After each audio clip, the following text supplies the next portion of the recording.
This video combines a few of my hobbies, watch and clock collecting and radio telegraphy, which I enjoy as an amateur radio operator with the call sign W8WZ. This clock is made by the American clockmaking company Seth Thomas and was made somewhere between the years of 1912 and 1947. We know this because of the markings on the clock. It is a ship's radio room clock. From the earliest days of radio, the frequency of 500 kilocycles was used for ship radio traffic. For about 100 years, every ship that sailed the seas needed a clock like this in its radio room. So you would think that there would be many clocks like this around today. Sadly, that is not the case. When those ships went to the scrapyard to be made into razor blades, most often the clocks went with them, making a clock like this a rather hard item to find today. Clocks like this, ship's radio room clocks, were made by many of the world's best clockmakers. This being an American-made Seth Thomas, there is a strong likelihood that it was in service aboard an American ship.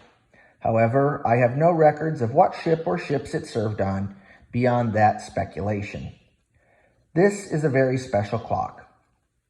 After the sinking of the Titanic, a rule was made that twice each hour, all stations operating on 500 kilohertz were required to maintain a strictly enforced 3-minute silent period, starting at 15 and 45 minutes past the hour. Ships' radio room clocks were marked with colors to show when the silent period began. The red markers near the 3 and 9 on this clock would tell a ship's radio operator that when the minute hand of the clock was in those shaded areas, all transmissions must cease and the frequency of 500 kilohertz must be monitored in case of distress calls. With the advent of voice communications on the frequency of 2182 kilohertz in 1947, additional green markings were added near the 12 and 6 o'clock positions to tell radio operators to monitor the voice frequencies for distress calls at those times. Since this clock only shows red markings, we know that it predates the use of voice in that function, and therefore it can be dated to somewhere between the year 1912 and 1947. In addition, during these silent periods, all ship stations and coastal stations were required to monitor the frequency of 500 kilohertz, listening for any distress signals, and all large ships at seas had to monitor 500 kilohertz at all times, either with a licensed radio operator or with equipment called an auto alarm that detected an automatically sent distress signal consisting of long dashes. The auto alarm technology allowed ships companies not to need to hire 3 radio operators, 1 for each shift, to give 24-hour radio coverage. Instead, they could get by with 1 or more commonly 2 radio operators and install an auto alarm system. The auto alarm system was connected to the receiver in the radio room monitoring 500 kilohertz, and a klaxton or automated bell was installed in the radio officer's sleeping quarters. If a series of Morse Code dashes were sent, the auto alarm would activate, ringing bells in the sleeping quarters of the ship's radio officers. They would then awake and run to the radio room to monitor the incoming distress signal. In order to help a ship's operator in distress send the properly timed signals to activate the auto alarms, shaded areas were placed along the outer ring of the clock's face. You can see the red markings as the second hand ticks by, and ship's radio room clocks were required to have a sweep second hand for this purpose. The ship's radio officer would depress his key, transmitting a signal when the second hand was in the shaded areas, lift it, stop transmitting when the second hand left the shaded area, and then redepress the key until an entire minute's worth of transmissions had passed. This series of long dashes would then trigger the auto alarms of nearby ships, causing radio operators to monitor for distress.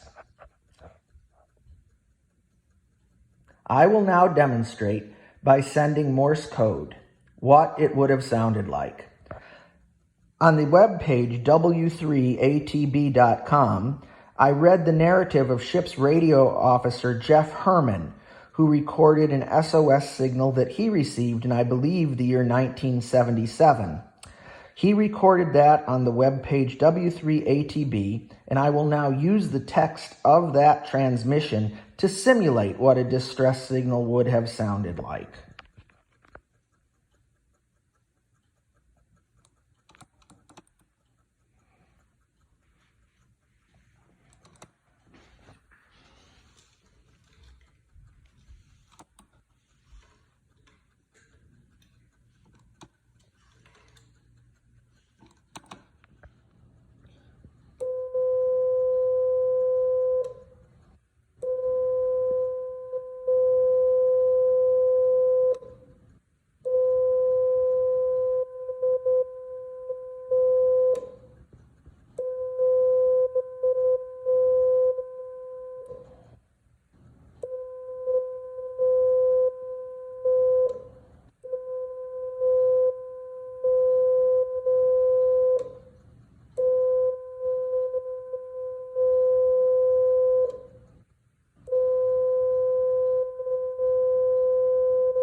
It was instructed that the radio officer should wait 2 minutes after sending that to allow radio officers on other ships to get to their radio rooms. However, in recordings of these that I've heard on the internet, it seems that usually the radio officer would begin sending the distress call immediately, and I certainly would have in the idea that somebody might be listening. So I will now send a distress signal that was sent in 1977 and recorded by radio officer Jeff Harmon.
That would be followed by a 10-second long dash.